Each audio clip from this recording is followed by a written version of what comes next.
Halo, selamat sore. Sore bang, siang bang, pagi, pagi siang, siang bang. Iya, boleh open cam-nya, Bang. Ya, siang bang. Oh, lagi corona kah di situ? Iya, saya penggemarnya Bang Zuma. Macam-macam pula kelakuan kau, Bang. Saya penggemarnya Bang Zuma, Aduh, aduh, Bang. aduh. Saya penggemarnya Bang Zuma, Bang. Muslim Kristen, Bang. Saya Kristen tapi penggemarnya Bang Zuma. Aduh, saya baru saya baru ini baru lihat Anda loh, Bang. Saya penggemarnya Bang Zuma, Bang. Boleh Ya, nggak alhamdulillah, Bang sebagai Zuma sebagai abang saya itu. sebagai orang Kristen, boleh nggak saya penggemar Bang Zuma? Boleh.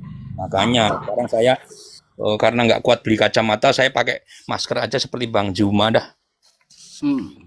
Oke, gimana nih Gimana ceritanya nih? nih? Mau nanya kah? Silakan. Oke, saya mau nanya ya. Silakan. Oke, Nabi Muhammad itu menjelang wafatnya katanya membuat sebuah apa ya wasiat atau apa yang isinya dua perkara. Nah itu yang perkara yang pertama itu soal perkataannya itu masalah kitabullah atau Quran. Ya, yang kedua. Wasunata Rasulih. Iya, terus? Yang keduanya juga, yang itu kan satu bagian kan Kitabullah dan Ahlul Bait. Yang satunya lagi mengatakan Quran dan hadis atau Quran dan Sunnah ya. Nah, sebenarnya yang disabdakan oleh Nabi Kanjeng Nabi itu yang mana yang benar? Itu aja coba. Begitu. Yang mana coba? Karena Ya, selama ini beda-beda ya. Bang, tidak menutup kemungkinan hadis itu kan ada yang palsu, ada yang dipalsukan. Namanya hadis maudhu, kan kayak gitu. Dalam Islam pengecekan hadis itu sohih itu sangatlah ketat, sangat ketat. Maka kalau Anda bertanya mana yang betul, maka sesuai ijtihad ulama yang paling banyak pendapatnya itu yang dipakai. Ah gitu. Dalam cara memahami hadis, gak bisa sembarangan. Jadi yang banyak dipakai apa? Quran dan wasunnata rasuli, dan sunnahnya Rasul. Al-Quran dan sunnahnya Rasul. Nah ini yang mutawatir gitu. Mutawatir. Gitu bang. Jadi yang paling banyak ya dari kesepakatan ulama ini yang kita pakai itu lebih aman. Maka kita menggunakan cara memahami hadis itu pasti dari panduan ulama kita. Jadi yang sesungguhnya yang mana? Sesungguhnya Al-Quran dan Sunnah Rasul. Betul itu. Dasarnya apa, Bang? Ya Dasarnya yang iya, tadi ijtihad tadi. hadis tadi itu. Ijtihad Atau tadi. jadi ya dasarnya itu jihad. Bukan. Ijtihad ya bisa Hmm. dipakai. Lalu bagaimana pendapat orang yang tidak, yang katanya enggak itu enggak benar, yang benar itu Kitabullah dan Ahlul Bait. Bagaimana kata mereka seperti itu? Nah, kalau seperti itu, mereka ambil hadis dari mana? Kan tinggal kita cek. Hmm. Apakah sumbernya langsung terverifikasi dari Rasulullah Shallallahu Alaihi Wasallam? Kan kita mengetahui sumber hadis hadis dari Syiah maupun hadis dari Sunni itu kan dengan jalur yang berbeda gitu. Oke, kalau gitu coba dari yang Pak Ustadz PI ikutin kan Quran dan Sunnah ya. Nah, Hmm. itu diambil dari apa namanya? Coba sebentar saya catat dulu. Diambil dari apa namanya itu hadis yang mana?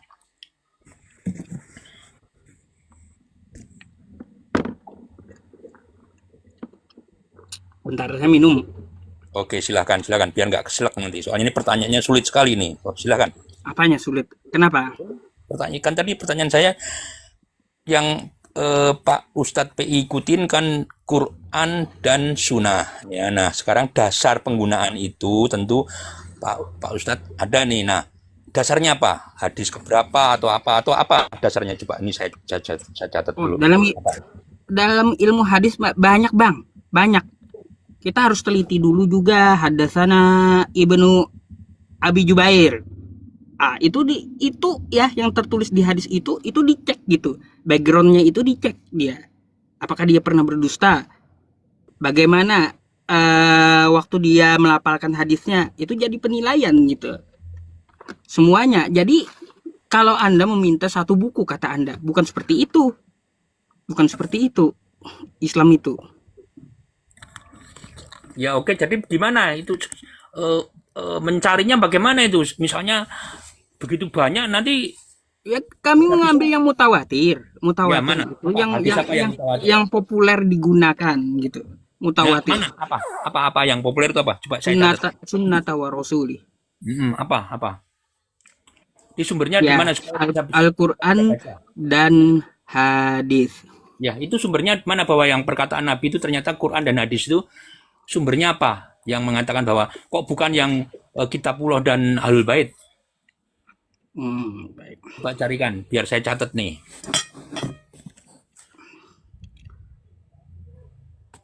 Bahasa hadis sama saya bisa.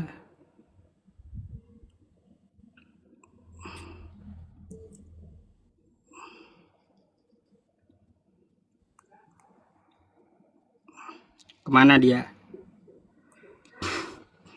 Ya pasti Bukhari lah teman-teman.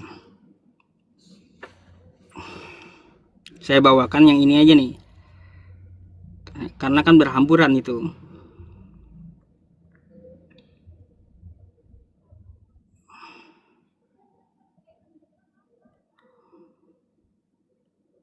Bang, kemana bang?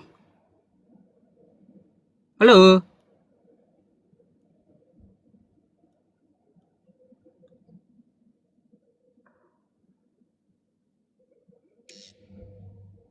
Halo? Hilang. Mau ditunjukin data malah hilang dia. Aduh.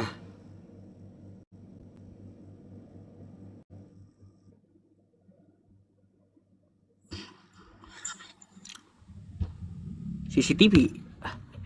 Halo, selamat sore. Sore juga, Pak Ustadz. Oke, ayo open cam lah bang. Belum Pak Ustadz belum cukup nih. Ente muslim kan? Muslim, asli Islam. Iya.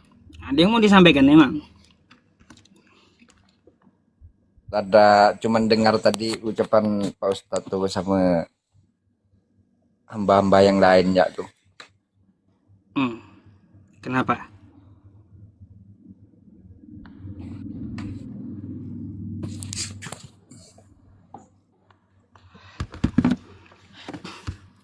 Kenapa, Bang?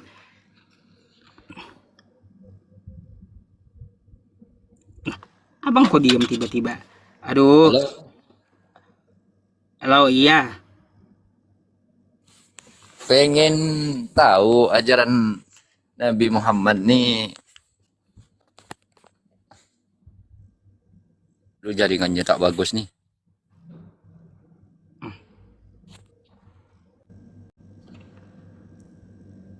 Aduh.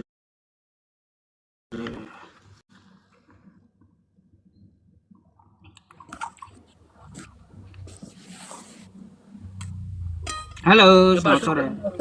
Ya Pak Ustadz, ulang Pak Ustadz tadi kelempar nih. Kenapa tadi itu kok saya dilempar?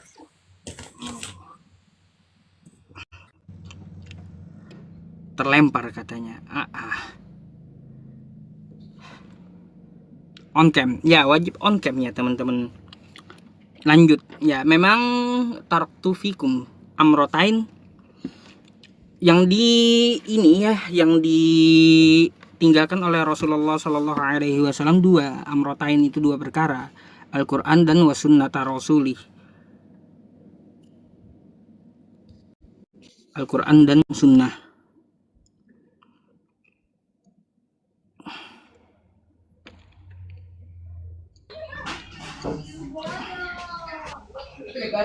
Halo, selamat sore. Halo, selamat sore Pak Ustadz. Maksudnya saya cuma mau sarankan saja, maksudnya kalau mau ini jelaskan, jangan kasih-kasih turun begitu, jangan alasan-alasan tindis. Kita juga kan ada nonton, siapa yang benar, siapa yang jelas, begitu saja. Maksudnya Maksudnya macam tadi Anda kayak ada, gimana? tidak yang tadi ada naik itu, tadi ada minta lagi naik, kenapa Pak Ustadz kasih keluar? Begitu, karena Maksudnya kan dikasih keluar pertanyaannya yang bagus. mana? Yang dikasih keluar yang mana? Pertanyaannya bagus begini Pak Ustadz. Aduh. Tanyanya Kalau begini. dia nanya, Kitab ya kalau dia kitab yang nanya, mana? Kitab yang mana silakan. yang dipakai, yang biasa Ketika saya dipakai? dengarkan pertanyaannya, habis itu saya turunkan lalu saya jawab. Kenapa? Iya, dia sudah naik lagi tadi tuh. Terus? Kenapa Pak Ustadz kasih turun lagi? Kan dia Ya kan bilang dia kenapa kasih bertanya, bukan berdebat, bukan berdiskusi. Iya kan pertanyaannya kan dia ingin Ya kan tahu pertanyaannya udah hadis yang dijawab mana, toh. hadis yang mana, terus apa Al-Quran yang mana yang dipakai. Kan ada sunnah dengan apa itu. Pak Ustadz kan On-cam dulu, ya. Turunin moderator. On-cam dulu, bos.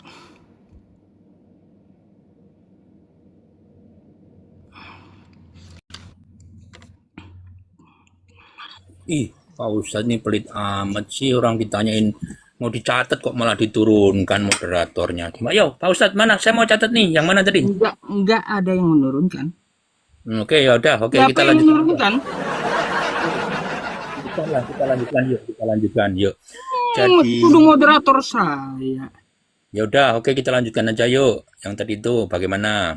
Ini saya udah mau catat nih.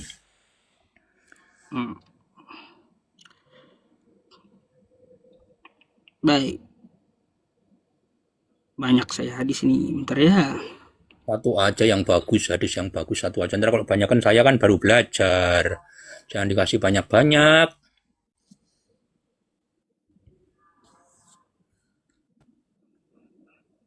Nah, dijeda lagi kan? Jangan dijeda gitu.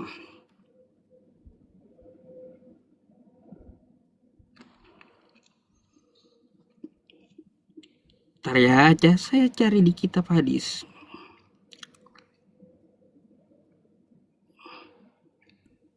Oke, saya sabar menunggu. Teman-teman, pertanyaannya ya, saya ulang ya, biar Pak Ustadznya nyari ya. Pertanyaan saya adalah bahwa wasiat Kanjeng Nabi itu mengenai Udah nih, dua taruh perkara tufikum. itu ya. Nih, kita baca langsung ya. Ya, silakan.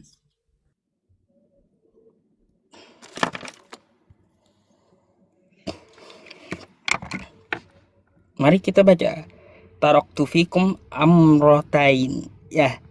Lantadillu ma tamassakum bihima. Kitabullah wa sunnata rasulih. Aku telah tinggalkan kepada kamu dua perkara. Kamu tidak akan sesat selama berpegang kepada keduanya, yaitu kitab Allah dan sunnah Rasulnya. Hadis riwayat Malik ya Al-Hakim, Al-Baihaqi, Ibnu Nasr, Ibnu Hazm. Hadis ini sahih ya oleh Al-Hilali di terbitan nih Ta'zim wa Al-Mannah wal Anminnah fi intisar as-sunnah halaman 12 sampai 13. Silakan.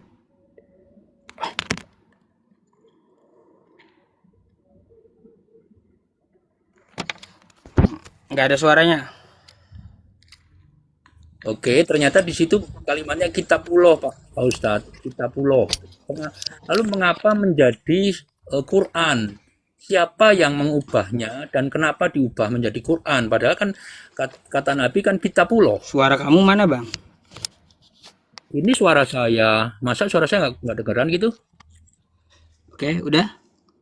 Kedengaran? Nah, ya itu kan tadi sudah terlihat bahwa yang dikatakan oleh Nabi itu kitabullah. Ya, oke di situ ternyata kitabullah dan sunnah ya tadi itu ya. Menurut riwayat itu ya. Nah, kenapa kok kemudian diganti dengan Quran? Padahal yang dikatakan adalah kitabullah. Apakah kitabullah itu artinya Quran? Sama. Kalau toh sama sekalipun, itu kan wasiat. Kenapa mesti diganti? Kalau sama, kenapa mesti diganti? Silahkan Pak Ustadz. Kitabullah tuh memang Quran, dari segi bahasanya aja udah ketahuan. Kitabullah ya kitab Allah, kitabullah itu idofah gitu. Kitabullah idofah yang disandarkan. Kitab artinya itu dari mufrad kataba. Nah, wazannya apa? Kataba yaktubu. Kan kayak gitu. Artinya apa di situ? Kitabullah itu ketetapan Allah. Yang dimaksud ketetapan Allah apa? Yaitu Al-Quran. Makanya ada ilmunya Al-Quran itu. Dari kosakatanya diambil kata tulis, kitab, ketetapan. Ah, tuh dia mustarok masalahnya. Mustarok 3 gitu. 3. Oke, itu kan makna ya Pak Ustadz ya, itu makna ya. Nah sekarang yang disebut dengan wasiat itu adalah perkataan sang Nabi itu, perkataan kenapa mesti diganti gitu. Kalau memang itu tidak berbeda, kenapa mesti diganti? Kenapa diganti? Ada yang diganti? Enggak ada. Kan katanya kitabullah kan? Aslinya kan kitabullah kan? Kitabullah itu adalah kitab Allah, yaitu Al-Quran. Memang Al-Quran ini petunjuk bagi Muslim. Dzalikal kitabul la raiba fi. Kitab Al-Quran ini tidak ada keraguan di dalamnya. Petunjuk hudal lil muttaqin. Petunjuk untuk orang yang beriman. Oke, sudah? Udah. Ya, kitabullah itu pengertiannya apakah hanya Quran? Ada yang mengatakan bahwa kitabullah itu dengan kitab-kitab yang sebelumnya yang pernah diturunkan sama Allah itu adalah kitabullah, Pak Ustadz. Ada kitab lain yang tidak selalu itu menjadi Quran, tidak selalu berarti Quran ya. Kitabullah ternyata katanya, makanya saya tanya pada Pak Ustadz yang mungkin lebih ngerti ya. Kitabullah itu katanya menyangkut kitab-kitab sebelumnya juga, bukan sekedar Quran, karena semuanya juga berasal dari Allah katanya. Nah sekarang kenapa kok diganti dengan Quran? Itu sumbernya, dasarnya itu apa? Mengapa mesti kalimatnya Nabi di Kitabullah kok diganti dengan Quran, sementara itu wasiat begitu? Silakan. Aduh, siapa yang mengganti? Nggak ada yang mengganti. Oke, kalau begitu mestinya Kitabullah kan? Kanjeng Nabi mengatakannya Kitabullah kan? Kitabullah wa sunnata rasulih. Kitab dari Allah dan sunnah dari Rasulnya. Ya, oke, sunnahnya kita lepaskan dulu deh. Kita bahas Kitabullahnya dulu. Mari Iya. kita cari referensi Kitabullah, Pak Ustadz. Apakah benar bahwa yang dimaksud dengan Kitabullah itu hanya Quran? Silahkan cari referensinya. Bang, sini. Saya harus kasih tahu Anda. Sebelum Islam itu diutus, ya Nabi Muhammad, Allah itu bukan menurunkan sebuah buku, bukan. Tapi menurunkan ketetapan. Oke, saya setuju. Yang disebut kitab. Itu. Ketetapan. Ketetapannya kepada Nabi Musa, apa itu? 10 hukum Taurat. Kami mengimani. Itu betul. Memang Taurat perintah aja, jangan Tuhan. pakai 10, Pak. Jangan pakai 10, Taurat aja. Karena kalau 10 aja itu nanti sempit, itu tidak benar. Jadi Taurat saja, bukan 10 hukum Taurat. Silakan. Ya, kayak gitu. Jadi kami mengikuti ya 10 hukum Taurat itu. Lalu Taurat itu tidak hanya diverifikasi 10, oleh Pak Ustadz, diverifikasi oleh bentar dulu Bang. Itu sudah Diverifikasi salah, Pak oleh Ustadz. apa? Oleh Al-Qur'an kami. Nah, makanya bukan buku yang saya maksud. Bukan buku. Allah itu zaman dulu menurunkan bukan buku. Tapi dia menurunkan ketetapan-ketetapannya sewaktu dia mengutus Rasul-Rasulnya. Waktu dia mengutus Nabi Musa, dia menurunkan ketetapannya dengan 10 hukum Taurat. Jangan pakai 10, Kan Pak. kayak gitu. Nah, yang kedua, waktu dia mengutus Yesus atau Nabi Isa, ketetapannya dia turunkan dengan Injil. Bukan buku. Yang dimaksud itu adalah ajaran dari Tuhan. Kitabullah itu. Yang ketiga, Nabi Muhammad. Nabi Muhammad la yamassuhu illal mutahharun. Memang diambil dari tempat yang suci gitu. Nah, gitu Bang. Nanti saya tanya balik ya. Oke, tapi itu kan wasiat Bang. Kenapa mesti diganti? Kenapa tidak dibiarkan kitabullah saja? Kenapa wasiat kok diganti dengan Quran? Karena bisa bermakna lain begitu. Karena ternyata tadi yang disebut dengan kitabullah itu ketetapan-ketetapan yang sudah ada sebelumnya juga termasuk. Tapi kalau kemudian diganti dengan hanya Quran saja, artinya kan ada yang dipotong di depan, ya, ada yang dipotong di depan. Bagi orang yang tidak Nggak mengerti bisa. Quran bagaimana? Nggak bisa, Al-Quran itu nggak bisa dipotong di depan. Nggak bisa. Ya memang, tapi kenapa kitabullah jadi Quran? Itu berarti kan dipotong kan? Itu kan nama lain.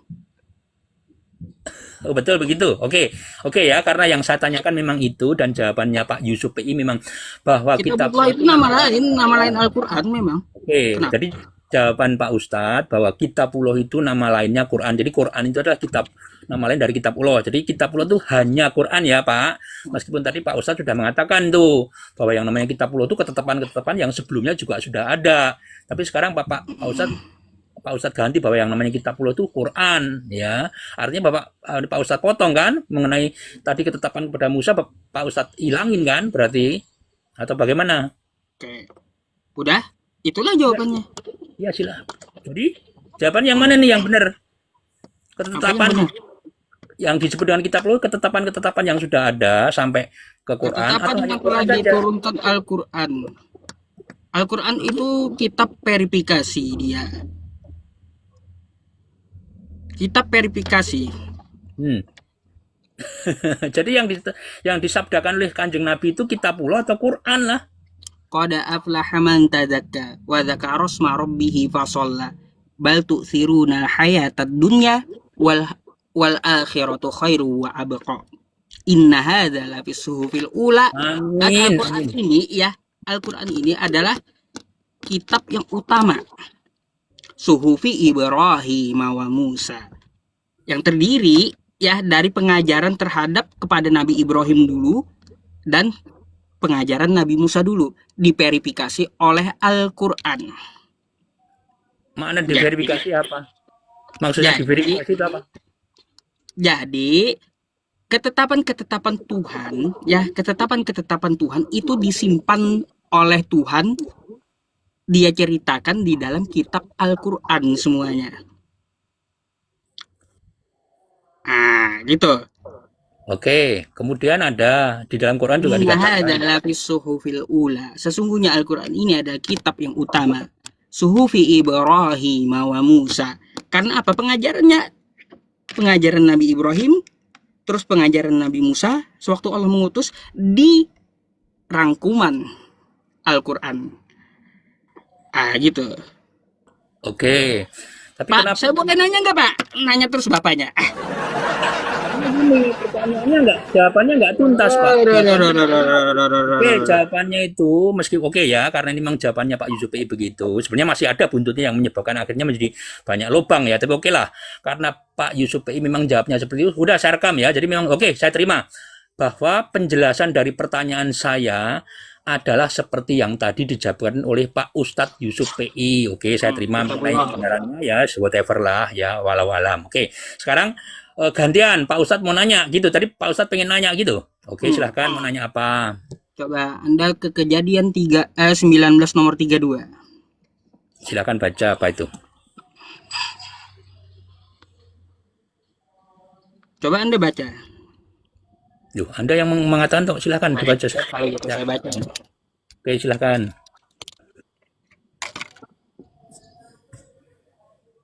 Saya nggak ketemu jawabannya dari tadi teman-teman. Semoga aja Bapak ini jawab yang benar dia.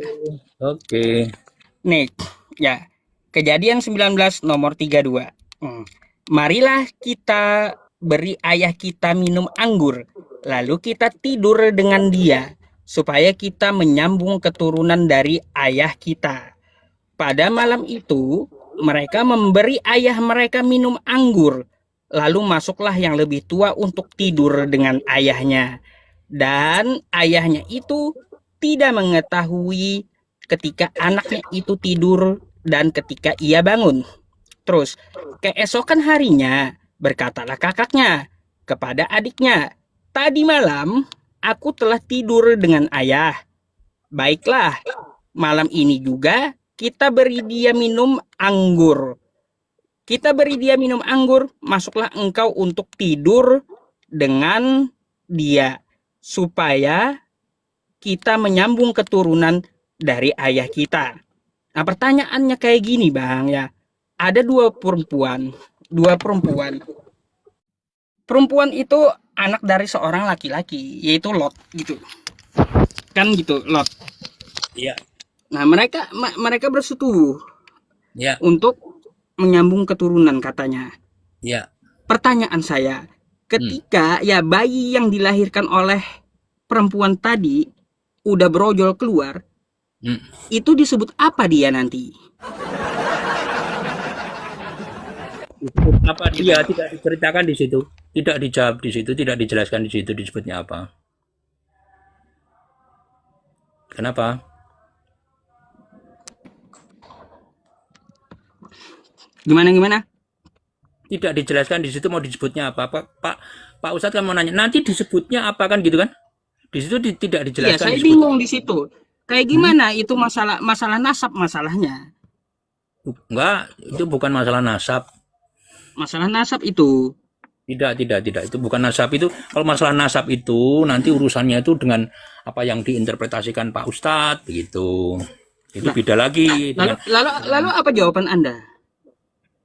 Tadi sudah saya katakan, kalau pertanyaanmu nanti disebut apa anaknya, di dalam Alkitab itu tidak dijelaskan, tidak dijabar apa namanya. Kan yang ditanyakan namanya apa kan? Tidak dijelaskan. Tidak dijelaskan di situ, tidak dijelaskan. Berarti kitab Anda nggak jelas dong? Bukan nggak jelas. Iya, tidak bisa Oke, dijelaskan, berarti kitab Anda nggak jelas dong kalau kayak gitu.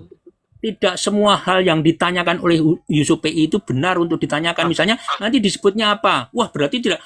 Apakah pertanyaan Yusuf PI benar-benar memang harus dijawab oleh Alkitab? Kan belum tentu pertanyaan Yusuf PI itu berkualitas. Kenapa mesti harus dijawab? Gini. Yang namanya kitab suci itu, itu adalah petunjuk bagi pengikutnya. Nah, kan seperti itu.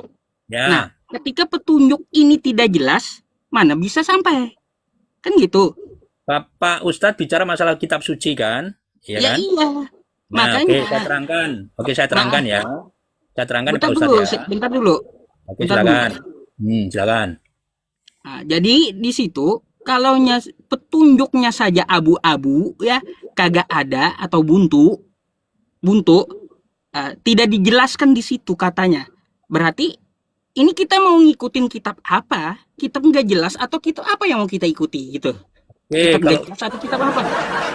Kalau dasarnya hanya seperti itu Pak Ustadz, kalau dasarnya bahwa kitab itu tidak bisa menjelaskan, sekarang coba, Quran bisa nggak menjelaskan masalah sunat? Bisa. Mana coba? Anda jelaskan dulu, setelah itu baru ke Al-Quran lagi. Baik ya, nanti. Oke. Dulu ya. Ini. Jelaskan dulu gitu. Saya gampang kalau Anda mau main Al-Quran sama saya. Itu pertanyaan disimpan ya. Oke, sekarang saya jelaskan nih. Alkitab itu disebut sebagai kitab suci itu karena perkataan orang-orang mengikuti apa yang selama ini diomongkan. Alkitab itu definisinya atau penjelasannya bukan kitab suci, tapi Alkitab itu disebut sebagai kesaksian, Pak. Kesaksian. Jadi begini, yang disebut Alkitab itulah kesaksian orang-orang yang mendapatkan pengajaran atau pengertian mengenai apa yang dikatakan Tuhan atau dia katakan gurunya. Jadi itu kesaksian. Jadi dari A sampai Z itu diceritakan A sampai Z diceritakan oleh seorang guru atau seorang nabi atau whatever namanya, kemudian baru dijabarkan ulang. Beda dengan yang namanya Quran. Kalau Quran turun satu ayat untuk mendalilkan sesuatu, nanti turun satu ayat untuk mendalilkan sesuatu. Nah, Alkitab tidak. Oleh karena itu yang perlu dipegang konteksnya, Bang. Jadi kalau Anda tanyakan nanti turunannya apa, di situ konteksnya nggak akan mengatakan ke sana, tapi ada tujuannya. Bahwa saat itu, kondisi saat itu kesaksian dari orang, itu bukan firman Allah, Bang. Jadi yang namanya Alkitab itu tidak semuanya itu kalimat dari firman Allah, bukan, tapi kesaksian orang yang mendengar, melihat atau mengerti apa yang terjadi saat itu yang diberikan pengajaran oleh para nabi atau para guru, begitu ya. Jadi kalau mau disebut persentase, ya, kenapa? Nggak nyambung. Nggak nyambung karena Anda memang nggak ngerti. Karena apa? Alkitab itu bukan seperti Quran, turun satu ayat untuk mendalilkan. Bukan seperti itu, Bang. Alkitab itu kesaksian. Jadi seorang nabi itu bercerita mengenai A sampai Z dulu, baru kemudian dituliskan. Bukan setiap turun ayat itu. Nggak ada di dalam Alkitab itu turun ayat itu nggak ada, Bang. Turun ayat 1 ditulis, turun ayat 2 ditulis seperti Nabi Muhammad. Nggak begitu. Jadi satu kesaksian penuh ya, satu cerita penuh dari A sampai Z baru ditulis ulang. Makanya Alkitab itu disebut sebagai kesaksian. Kalau orang menyebutnya kitab suci itu hanya sebutan ya, karena kitab suci itu nggak ada di dalam kekristenan itu, pengertian kitab suci itu nggak ada. Nah itu namanya Alkitab, Bang ya. Jadi seperti cerita tadi itu, Bang, cerita tadi itu adalah narasi dari orang-orang saat itu yang mengerti sejarah dan kondisi, bukan firman Allah, bukan perkataan Allah, bukan pengajaran Allah, Bang. Ya, jadi kalau Anda tanyakan jawabannya apa? Itu kan jawaban apa yang berarti dari, maksudnya kan dari Tuhan kan? Ya mau dijawab apapun itu bukan pengajaran dari Tuhan, bukan firman Allah yang dikatakan, "Wah, mari kita tidur dengan saudara." Bukan itu bukan firman Allah, Bang. Kesaksian namanya. Ya, Alkitab itu kesaksian.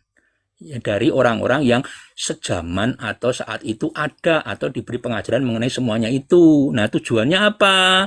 Tujuannya itu untuk mengerti dulu, itu baru mengerti dulu. Sebenarnya yang namanya dosa itu apa sih? Tuhan itu apa sih? Apa yang disebut karya Tuhan itu apa sih? Itu namanya kesaksian, bukan pengajaran ABCD. Kalimat Tuhan atau firman Allah itu hanya 12%, bahkan bukan dikatakan 18%, bukan 18, hanya nah, 12%. gini aja, Bang. Ya, oke, Gini gitu, aja, Bang. mengerti nggak? Bang, Silakan. jadi cari jawabannya dulu, nggak nyambung bagi saya itu jawabannya. Nah, nggak nyambung karena Anda memaksa. Pengennya Bukan jawaban memaksa. sama dengan pikiran Beda Anda. konteks yang Anda jelaskan gitu. Saya Anda juga mau bedakan ungkap dulu. bagaimana? Nah, sekarang ketika Anda menyebut kitab suci aja Saya mau udah ungkap salah. dulu, Bang, karena saya mau ibadah masalahnya. Oke, mau silakan ya apa? Pak Ustadz ya. Oke. Ya, silakan ibadah dulu ya, Bang ya. Tapi Anda mulai ngerti kan? Jadi yang disebut dengan Alkitab itu bukan firman Allah Nanti dari. kita bahas malam lagi gitu. Ya, oke gitu ya Pak Ustadz ya. Oke, terima kasih. Jadi ngerti ya, yang namanya Alkitab itu kesaksian, itu perlu pegang. Itu aja dulu deh. Ya, nanti malam kita lanjutkan ya Pak Ustadz ya. Ya, malam lanjut. Ngawur, beda yang di yang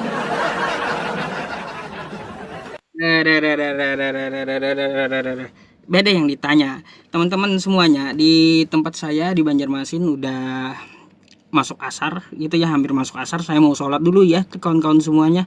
Nanti ba'da isya insyaallah saya akan live streaming kembali. Oke? Teman-teman semuanya, saya mohon maaf atas segala kekurangan ya di dalam live streaming ini. Jadikanlah live streaming ini sebagai hiburan dan penambah wawasan serta